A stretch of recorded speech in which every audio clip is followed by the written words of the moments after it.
ፈሪ የሆነ ሰው አይ በቃ ይሄንን ያልጀምረውም ያለ ሰው የትም አይደርስም። ምን እባላለሁ ማለትን እግዚአብሔር ምን ይለኛል እንጂ ሰው ምን ይለኛል ያለን ማለትን ያልተወ ሰው ማድረግ አይችልም። የሰው ልጅ ሁልጊዜም እንኳን ጓደኛው ላይ ከእግዚአብሔር ላይ ሐሳብ የሚሰጥ ፍጡር ነው።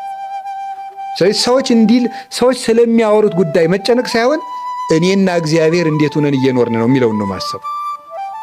ሰው የፈልገውን ማውራት ይችላል።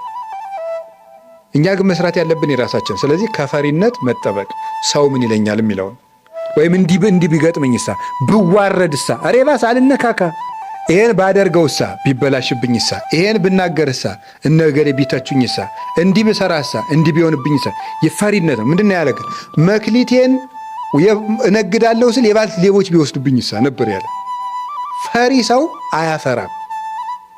አጉል ድፍረት ሳይሆን ምን ይሉኝ፣ እነዚህ ብሉኝ፣ ቢበላሽብኝ፣ ብከስር፣ እንዲህ ብል ብሎ ማሰብ። ሁልጊዜ እየፈራ ነው ሰው ችግሩን ይዞ የሚኖረው። ሰው በዚህ ዓለም ሲኖር እንግዳ ነው። ለመክሰርም ለማትረፍም ተዘጋጅቶ መስራት አለበት። የምንችለውን ነገር በእግዚአብሔር አምነን ሰው አማክረን አቅደን መስራት። የተበላሸው ይበላሽ፣ የተረፈው ይተርፋል።